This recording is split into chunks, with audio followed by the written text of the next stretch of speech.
Hello and thanks for joining us. This is the World News at 12 from Voice of the People 90.3 FM. I am Solomon Ofem. First, our top stories. Abure accuses Peter Obi and Otti of destabilizing Labour Party. Obi demands 5 billion naira damages and gives Kenneth Okonkwo 7 days to retract allegations. 268 Nigerian evacuees to arrive in Lagos from the south tomorrow. Resident doctors give federal government 21-day ultimatum to clear unpaid allowances and salary arrears. Outside Nigeria, US strikes Iran in response to downing of military helicopter. And in sport, FIFA boss Infantino faces questions on eve of World Cup. Those are our top stories. Details coming up now.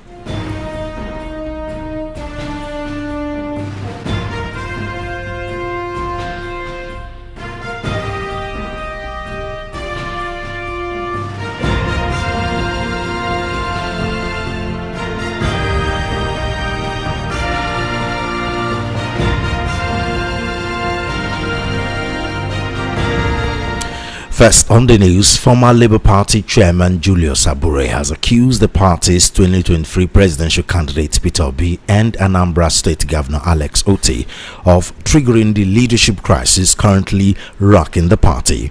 Abure, who spoke during an interview with Seun Okinbaloye on Tuesday, alleged that the Labour Party had been operating peacefully until Obi and Otti backed the establishment of a caretaker committee in Umuahia.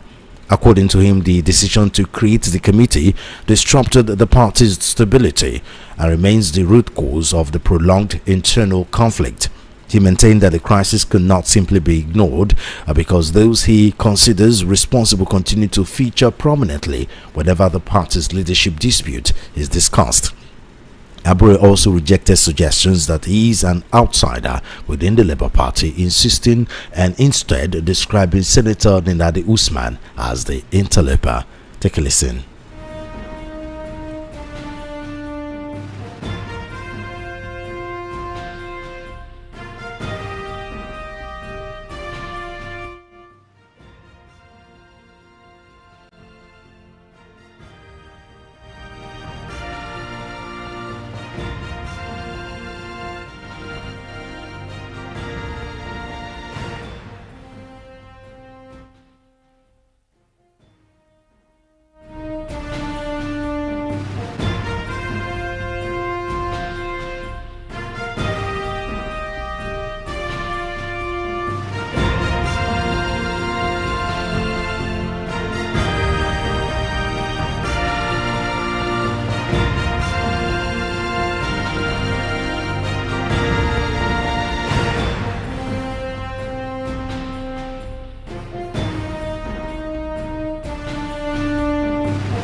You have repeatedly accused Mr. Peter Obi and Otti and their supporters of destabilizing the Labour Party. But it's interesting. Mr. Peter Obi has since left your party, yet you're still going after him. You still continue to talk about what's this vexation about Peter Obi? Did he collect your girlfriend? Did he steal anything from you? Did he offend you? Well, is this personal? What exactly is the problem? You keep talking about Peter Obi every day. Peter Obi is a member of the NDC. Why the attack on Peter Obi every other time from you, Mr. Abure? Now, let me put it very clearly. Otti and Peter Obi destabilized the tranquility of the party. You will recall that the party was running smoothly without major disagreement in the party. It was Peter Obi and Otti who went to Umuahia to set up this illegal caretaker committee that have become an albatross to the leadership of the party. And therefore, because the crisis is still lingering, we cannot stop talking about it. Because each time you talk about the crisis in the Labour Party, the names that feature prominently is Peter Obi and Alex Otti. And they are the cause of the crisis in the party. And that's why we have continued to talk about it. Not until the crisis in the party is finally resolved and dusted, we cannot stop talking about it. Of course, you know that where people have a history, you cannot stop talking from where you are coming from. You must continue to talk about where you are coming from in order to determine where you are going to. And so, in the recent time, it wasn't wrong for us to talk about where we are coming from in order to get to where we are going to. But now that Peter Obi has left, can you just let the man have his peace? Because I see your comment. You have after refusing to allow us have peace and tranquility in the Labour Party, before he joined the Labour Party was peaceful. There was no crisis in the party. He created crisis in the party and left for NDC. So you want to retaliate? To talk about it. You want to retaliate by not making him have peace where he's gone to. And now let me put it this way. The same way they created crisis in the Labour Party is the same way they are creating crisis in the NDC. And that's why I have only just said that the NDC leadership should be aware, and I'm happy that they are gradually taming them and gradually controlling them so that they will have peace in that party. There's nothing wrong in giving advice to other leaders of other political parties. After all, we are looking forward to having a Nigeria that works. We are working towards having good governance in the country. And therefore, it is our responsibility as a participator in this process to continue to give advice even to government, to other political parties, and to even government agencies. There's nothing wrong with it. There are those who will say you need a lot of those advice. There are those who are asking that, why don't you focus the energy on yourself and your party, because you seem to be the one with the problem. You have won the NDC not to repeat what you describe as Labour Party's mistakes with Peter Obi and his supporters. But some observers say that, look, it's a bitterness that you are having over losing the party's biggest political asset. Just for a moment, your political advice, are you paying that, because they say Peter Obi gave Labour Party the prominence. If not for Peter Obi, Labour Party was never going to be recognized or having that kind of leverage you had in 2023. So you are very bitter about the loss that you had on Peter Obi. Well, let me put it this way. There is no gainsaying the fact that Peter Obi brought prominence to the party. There's no gainsaying about it. But I want to say very clearly that it is 50-50 contribution. Nigerians were determined to have an alternative political platform to other platforms. And I want to believe that we created and made the platform available. We created that opportunity.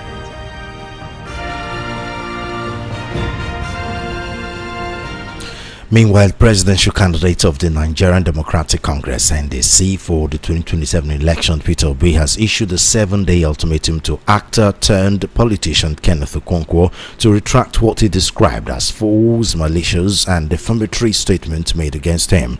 Obi, through his lawyer Alex Ejesime, is also demanding a public apology and payment of 5 billion naira as damages for the alleged injury to his reputation. The demand was contained in a letter. According to the letter, Obi's legal team took exception to remarks allegedly made by Okonkwo during a live appearance on Channels Television's program on June 8, 2026, which were subsequently circulated across traditional and social media platforms. The letter alleged that Okonkwo accused Obi and leaders of the NDC in the southeast of demanding 10 million naira payment from House of Representatives aspirants in addition to prescribed nomination fees. He further claimed that the Okonkwo alleged that Obi personally compiled the party's list of candidates from a hotel room, warned aspirants that Obi would scam them, accused him of collecting money from individuals abroad, and linked him and party leaders to criminal activities.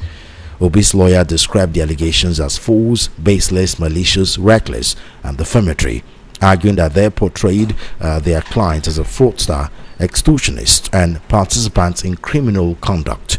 The legal team argued that while freedom of expression is guaranteed, it does not extend to publishing false statements that impute criminality, fraud, or dishonesty to another individual.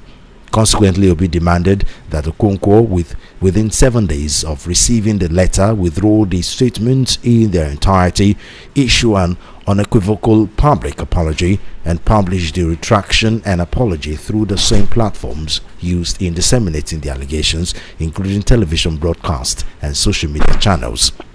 The former presidential candidate also demanded that the apology receive equal or greater prominence than the original publication, and that the Okonkwo provide a written undertaking to refrain from making further defamatory statements about him. In addition, Obi is seeking 5 billion naira in general, aggravated, and exemplary damages. Reacting to the suit, Okonkwo described the move as unwise and challenging Obi to proceed with the court action. In a post on his X account on Wednesday, Okonkwo said if Peter Obi is looking for money to campaign, he should privately ask him for assistance, not come from extortion.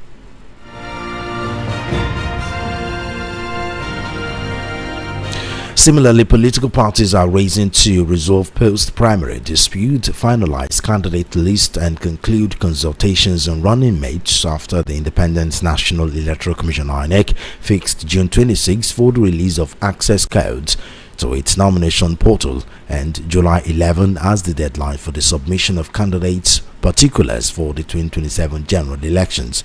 As appeals, grievances, and leadership tussles continue to trail the conclusion of party primaries, INEC has warned that unresolved internal conflicts and ongoing court challenges to its electoral timetable could complicate preparations for the polls, even as major parties intensify efforts to beat the nomination deadline and complete their presidential ticket. The African Democratic Congress (ADC), the Young Progressive Party (YPP), and the All Progressives Grand Alliance (ABGA) have expressed readiness to submit the names of their candidates to INEC following the conclusion of their primary elections. The electoral umpire announced that the access code would allow political parties to begin uploading candidates' details for the 2027 general elections to its portal. The INEC chairman, Professor Julius Abure, disclosed this in Abuja on Tuesday during the second quarterly consultative meeting with leaders of registered political parties, noting that the step follows the completion of party primaries on May 30, 2026. According to Abure, access codes will be issued to authorized national officers of each political parties, who will be responsible for uploading nominees' biodata and other required information into the system. He also expressed concern about unresolved court cases relating to internal party leadership, describing them as unnecessary distractions that could affect electoral preparations. He urged political actors to resolve such disputes quickly to keep the electoral timetable on track.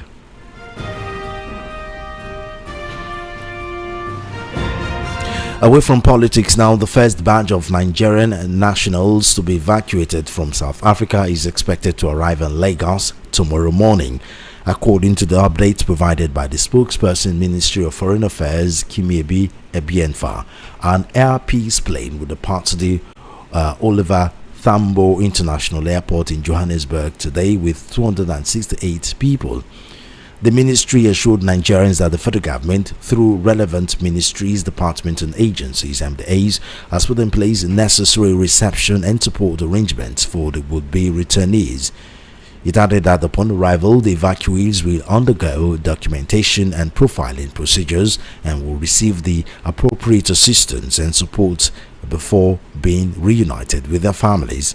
More than 1,000 Nigerians indicated interest in leaving South Africa following the xenophobic attacks on foreign nationals.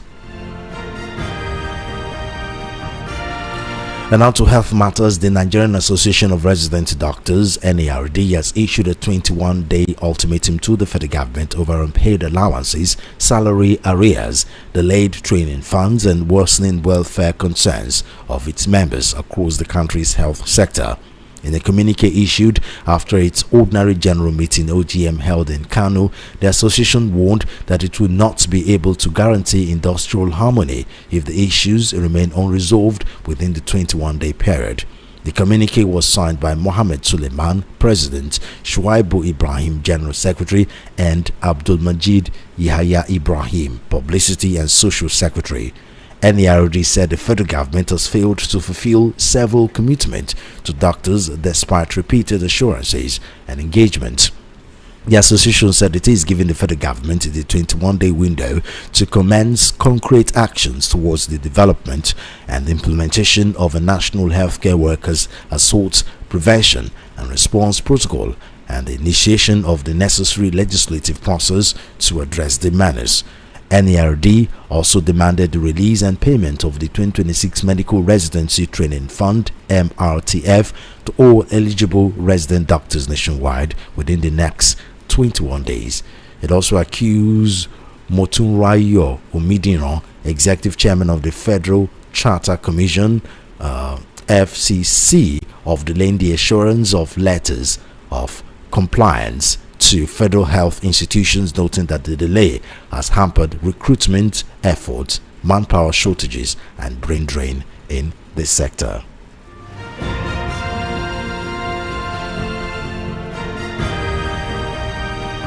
You are currently listening to the World News at 12 right here on Voice of the People 90.3 FM. We'll go to our analysis segments where we have Raymond Adegboyega. He's a public affairs analyst. He's also a professor of accounting, banking and finance, British American University, Florida, USA. Professor Adegboyega, thank you very much for joining us on the World News at 12. Good noon. How are you? Very fine, thank you. Now, let's go to the first story on our news item. The first two story actually, which is on politics. Peter Obi, the former Anambra State governor, is always on the news. But it looks like 90% of the time it is people referring to him than him actually being in front of cameras. His name is everywhere. Every political parties, every politicians are talking about him. And this time it is the former Labour Party chairman Julius Abure who is accusing him and the Abia State Governor Alex Otti of triggering a leadership crisis that is rocking the party at the moment. In other words, they accuse him. Abure is accusing both Obi and Otti of destabilizing the Labour Party. What's your take on that?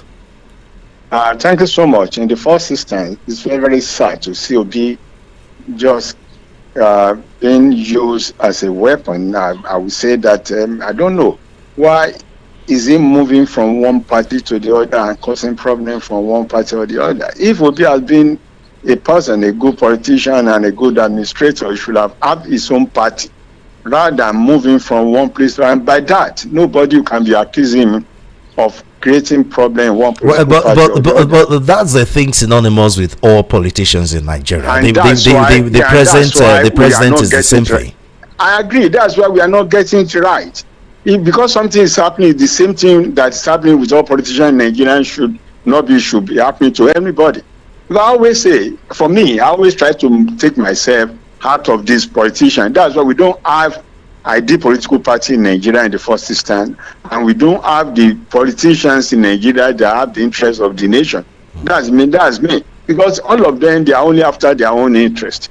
Because everybody, right from the onset, people are looking at Obi as somebody that's quite different from other political politicians. And that's why, as for the, people always talk about him that he should be able to vitiate his own type of politics. He should not follow the people to do evil. Don't join parties to do evil. That's why Obi is not getting it right. You understand? Because I personally, I always say it. I don't see an ideal political party in Nigeria, and I don't see ideal politicians in Nigeria. They are always after their own interest. So the issue of Obi now in NDC and somebody accusing him of creating problem in Labour Party, it is an innuendo that is at the hiding meaning. So Obi should leave Labour Party and face his own NDC, and let's see what is going to take out of that place. He left Labour Party a long time ago. So Obi made Labour Party what it is today. So how is he creating problem? Yeah, it can be created. And even after he left, Alex Otti, the only governor from that party, has been the one that has actually been moving the party forward for a long time. I mean, I don't understand how he's accusing the two people that actually made that party as the ones that are causing problem in the party. Agree. Let me tell you one time, I'm a politician also. I have to tell you the truth. Some people are Nigerians, they may be pretending, and you may be looking at them from far. They may be creating problem in one place and you'll be thinking they are not the one.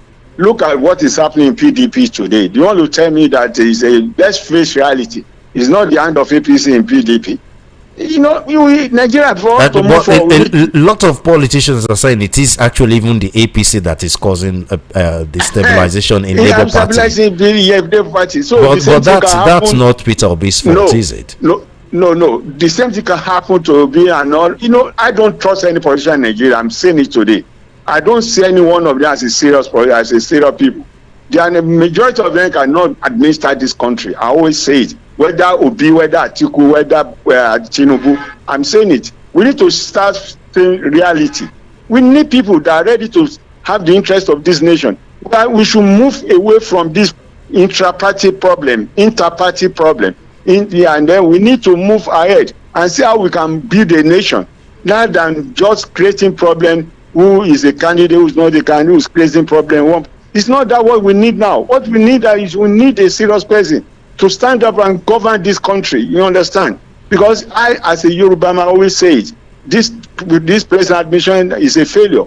I'm a Yoruba man. I can pray for Tinubu, but at the same time, we need to be very, very careful. You don't have to say because you want to remove Tinubu, but let all of them. Let's get on some new people. Me as a president, I'm saying it. So I personally, the issue of Obi and Labour, Obi should leave Labour. Anything they say, let him face his own NDC and start working towards. But Obi have left Labour Party for a long time. And let him face his own NDC. He should not forget. He should leave them. Let them continue to say anything. Anything they say, so far it's not in it. It's not having hands in it. Why is he worrying himself? I'm saying it. But that's the thing. Oh, but that's the thing. He's not even worrying himself. I mean, it's every other person that is talking about it. I mean, everybody goes on air, and instead of these people to talk about their political parties, they're all talking about Peter Obi, accusing him of something. Can I tell you something today? We need to, in this Nigeria. I'm saying it.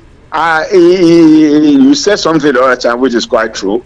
Obi made a Labour Party, and there's nothing bad in it. But if Labour Party is talking, Obi is creating problem. To me, even the journalists, they should leave the issue. They should not worry themselves about. Let everybody say, let Abure start talking rubbish. That is his own headache. Let Obi continue to face his own problem. That is, I'm saying it. The moment we continue with this, it's like we have so many things in front of us. We have so many the issue of insecurity, insecurity of economy in Nigeria, facing Nigeria. Nigerians are suffering. We should not bother ourselves with all these things. What we need to do now is that we need a serious leader that is focused, that is ready to help Nigeria and Nigerians. That's my own take. Because everybody following politics in Nigeria knew that the Labour Party problem started as soon as different factions started raising their ugly head, and even a former Labour Party chieftain in this network spoke to us and told us this is exactly the problem, and also brought another issue that the reason why a lot of people thought Peter Obi actually won the 2023 election was but they could not prove it, was because of Julius Abure, because at that time he put wrong people into as party agents, and at the same time those party agents could not prove just how Peter Obi won the 2023 election, if that was true. So but why the Labour Party still hanging on Peter Obi despite the fact that he's left the ADC is doing the same thing? Can I tell you, they will continue to hang on Peter Obi until when Peter Obi himself gets himself serious and then focus any political that he belongs. Because like I always say that it is so sad that people like Obi and Atiku be moving from one political party or the other. Who will take them serious? Me as a person, I'm not taking any of the two of them serious as regards to the positioning in political party. You understand? What give Tinubu edge is because he had his own party and he built the party and made the party to be. That's why he's in control. They should have a party that they can control, and then nobody can talk to them anyhow. Who can talk to Tinubu in APC? Are you really sure that will help? Because when he went into Labour Party, nobody knew about Labour Party. Labour Party was supposedly clean. But as soon as it started, allegations started to emerge that APC is afraid. Can I say something? Okay. There's no way anybody, no matter how powerful you may be, even Tinubu, if he had not got his own political party, if he had gone to a political party and left that political party, for me, after that he left, there are so many serious issues that have been raising against him. You know, I have to tell you, I'm going to tell you today. So what I'm saying, essence, is as a Nigeria, you understand, I believe that we should move away from all this issue of if somebody is creating problem, one party, one another. What do you want to do in that political party you are there presently? What can you do? How can you still Nigeria to move forward? You know, let me tell you one thing. I don't see, I always say it. Whether Atiku, whether Obi, whether Tinubu, anyone of them parading themselves as presidential candidate, I don't see any one of them as a serious candidate to help Nigeria out, because they are dealing with trivialized issue. So who do you think will be serious for Nigeria? Because one of the reasons why Peter Obi is making himself prominent, despite the fact that he may not exactly be perfect, was it what he did from Anambra State. People are saying, no, don't let bring that one in. Everybody saying that, you know, let's ask is for the present governor. They say he didn't do anything, but that's not the issue. I'm telling you. But we as journalists, did our information and we found that everything they said about him is true. There's so many ways that you can actually brand the candidates. I'm saying there's so many ways you can brand. But we want people from Anambra to talk, and we want the present governor to talk. That's my own. You understand? Because if you journalists are going there to write something, and the people there are saying they are not doing it, but my own. I mean, but if 90% of journalists are saying the same thing, are you still insisting they are saying they are not saying the truth? They may not be saying the truth. That's Nigeria. I know Nigeria for that. I know Nigeria. But one thing, my own is not. I'm not trying to run that Peter Obi. I'm not going to run down any candidate. But one thing I'm saying, I want a serious candidate, and the serious candidate should be focused and start telling Nigerians what he or she wants to do when he gets to become president. Because we have seen what the president is doing. You understand now? Because we need to move forward. We need to move ahead. We need to stand. We need to move from where we are. We are just standing at still. You understand? Because the issue of Nigeria is too much. That's why this insecurity and economic issue. Those two things are very, very fundamental. That's the only way we can move Nigeria to move forward. Still talking about people always talking about Peter Obi. Kenneth Okonkwo, actor turned politician, has been one of those persons for months now. Is been on a media rampage. As expected, 90% of what he says is Peter Obi, and this time he made some allegations that Peter Obi hasn't exactly, just like he's done so many times, is not done to respond to a frivolous situation. But this time he thinks Kenneth Okonkwo have gone too far, so he has sued him to court, demanding 5 billion naira damages, giving Kenneth Okonkwo 7 days to retract the allegations he made. Now Kenneth Okonkwo said that Peter Obi has been collecting money from politicians using fraudulent means. What's your take on that situation? But you know that if you look at that news, Okonkwo now says that he has some evidence, and they say he should bring out the evidence. If it is true that he had evidence, let him bring out the evidence. And so far, it has been the case is already in court. I don't think we have a. I'm still saying it on my feed that I'm a politician, but I don't trust any politician in Nigeria because anybody can do and undo. You don't understand. But the issue, I'm still saying, if Peter Obi is not collecting money from now and he has gone to court, let's leave everything to court and face his own business and see what he wants to do. Because let me tell you something today. Many Peter Obi followers are now saying something else. Now, I'm saying it open line. People talk to me, and I'm saying, well, that's your own headache. Because me as a person, I won't campaign for any candidates. For the present situation, I will never campaign for any and ask anybody to vote for any candidates because I don't see any seriousness in any of them. So Peter Obi should be very careful. He should not actually lose the confidence and trust people have in him. And this thing is more than creating problems, following all this trivialized issue. Let Okonkwo, everybody knows he's going around. Sorry, where is Okonkwo from? Which part of the state? Which part of the country? It's not from the eastern part. So if Okonkwo can be talking something of that nature to Peter Obi, yes, there is something between them. And for him to be saying that as an Igbo man, because I don't understand. So what I'm saying is that if people cannot, that's why Nigeria today, people are hungry. There's hunger in the land. People are ready to say anything bad against anybody because if they have money, if they can, somebody can give them money to do that.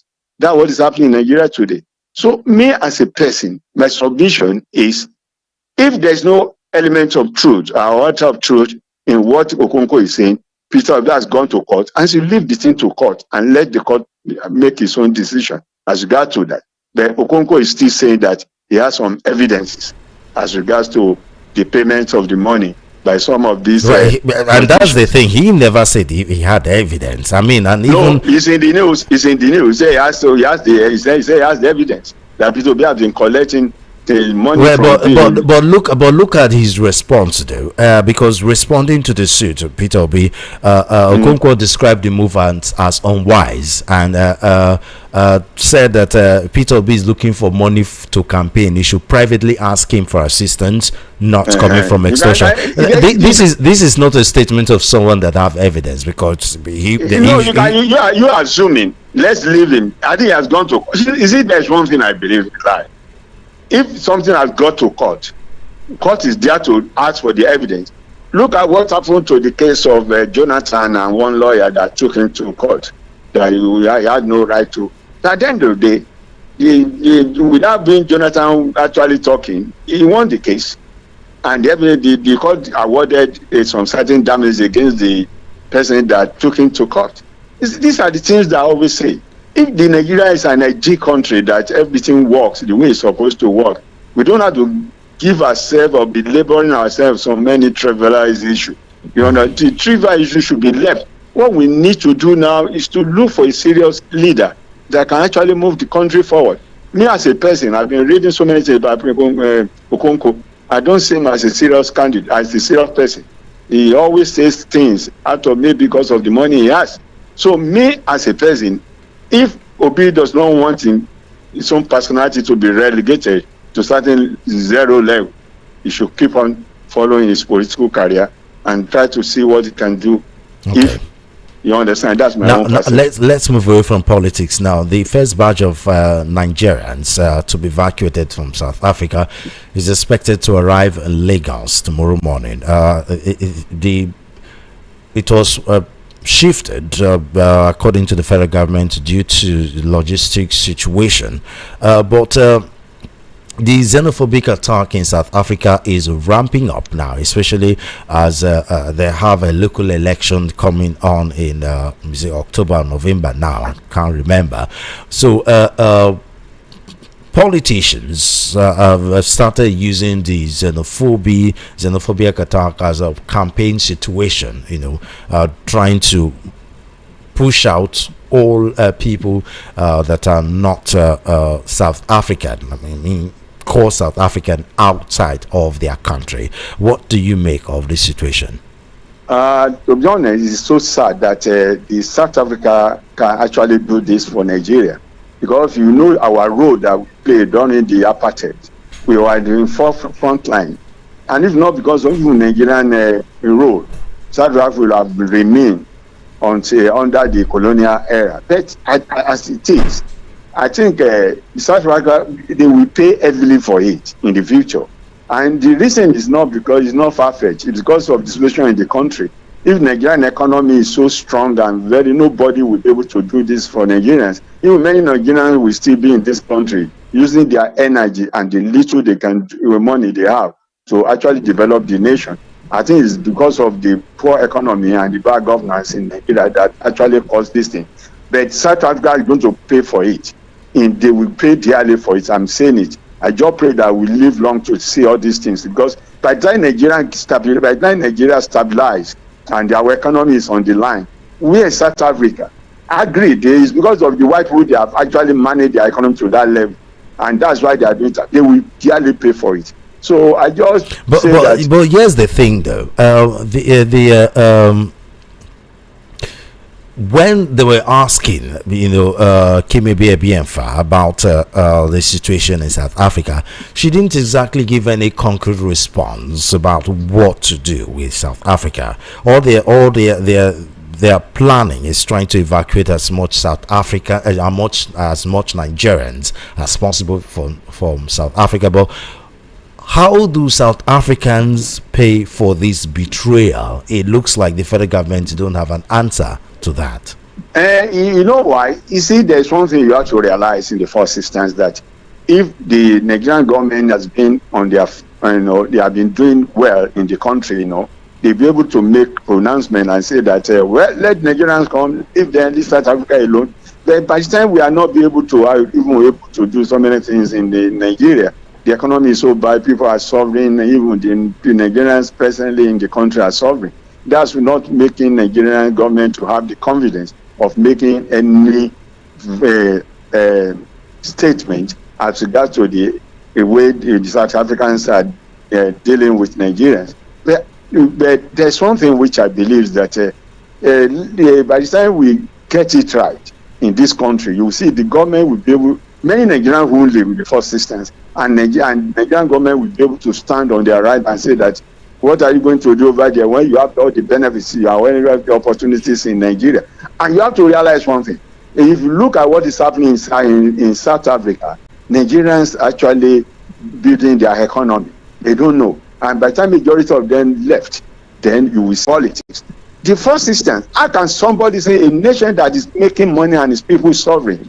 That's why they say rich country, poor people. How can people be in hunger? When you have money, you yourself, you just look at it. When you are making money and you are not using money to take care of yourself, can you talk that one as a wealth? Can you talk as a good standard of living? So in the first instance, the federal government is not being sincere. I won't deceive you. If you are giving money to the governors and they are not using that money for the purpose what it takes, you should continue to give them. I talk because of the constitutional right, or what we call it. It's a right. There are terrible things. That's why I always say that's one thing as regard to the local government autonomy. The federal government, when they started well by going to the Supreme Court to take the judgment, which I thought this present administration was so serious as regards to that. If you are taking judgment and they have said that there should be local government and the money should be paid directly to the local government, the next thing to do is to tell the Central Bank of Nigeria, open account for all the local governments in Nigeria. And anyone that is now taking his own money to the governor, you can, even they don't have the autonomy, the local government chairman, they don't have the autonomy, local government autonomy. Not the autonomy. They don't have their own account, local government account. They don't have their own account, but the local government chairman, they don't have all this, what we call it, that you give to their governor, this governor that protect them from being taken to court. Oh, so you understand? Oh, okay. You understand? So by that, you can arrest any local government that is not misusing or misallocation his funds. You're talking about immunity. They don't have immunity. Thank you so much. If there is no immunity, there is no immunity for the chairman. They can be arrested at any time, and that they are misusing their money.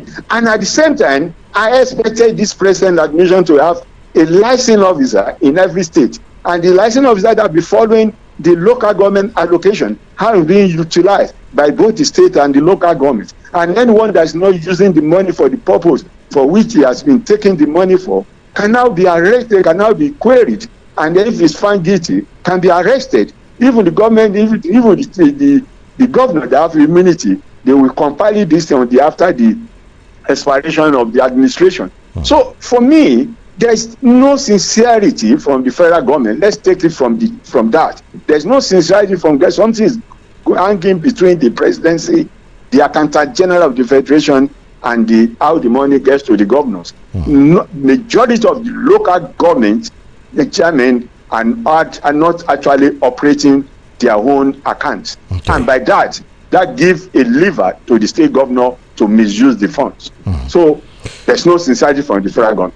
No sincerity. Professor Adegboyega, thank you very much for joining us. It's always a pleasure talking to you. Thank you very much for your time. Thank you so much. Yeah, thank you so much. Bye. That was Raymond Adegboyega, a public affairs analyst and professor of accounting, banking and finance, British American University, Florida, USA.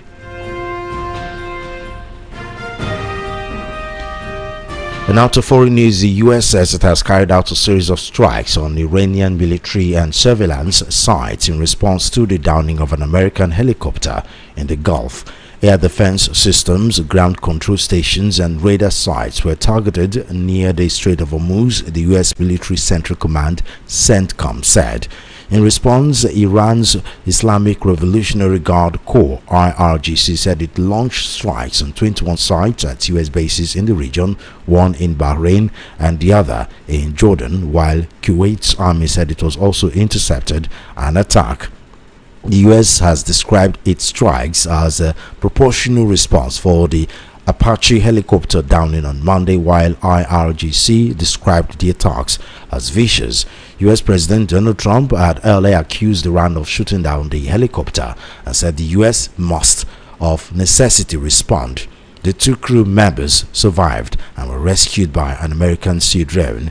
According to US officials, Iran used a drone to launch the attack on the helicopter, but it is not clear whether the Iranian drone had deliberately attacked. Iran had not claimed responsibility for the downed aircraft. Trump said the helicopter had been patrolling the Strait of Hormuz, a critical shipping channel that was effectively closed days after the US and Israel launched its first strikes on Iran in late February.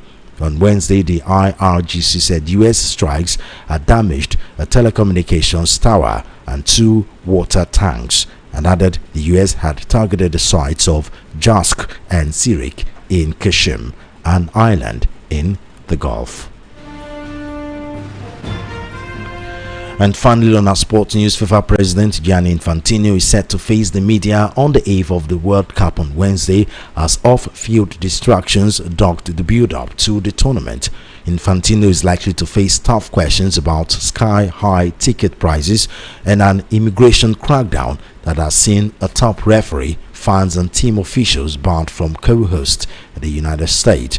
The head of World Football's governing body will give a rare press conference in Mexico City, where co-host Mexico plays South Africa on Thursday in the opening match at the Estadio Azteca. The 2026 Men's World Cup has been expanded to 48 teams and is the biggest and most ambitious in the event's history, with matches also taking place in Canada. But the refusal of U.S. immigration authorities to allow Somali referee Omar Artan, one of Africa's leading match officials, into the country, underlines fears that Donald Trump's immigration policy could leave deep scars on the football extravaganza. Artam said the biggest dream of my life has been ripped away after he was turned back at the U.S. border. Artam, who was named the 2025 Men's Referee of the Year by the Confederation of African Football, would have been the first Somali to officiate at a World Cup. He said he was subjected to an 11-hour interview with border officials at Miami International Airport and then detained for several further hours in a holding cell before being put on a flight back to Turkey. Just before we go here again are our top stories. Abure accuses Obi and Otti of destabilizing Labour Party.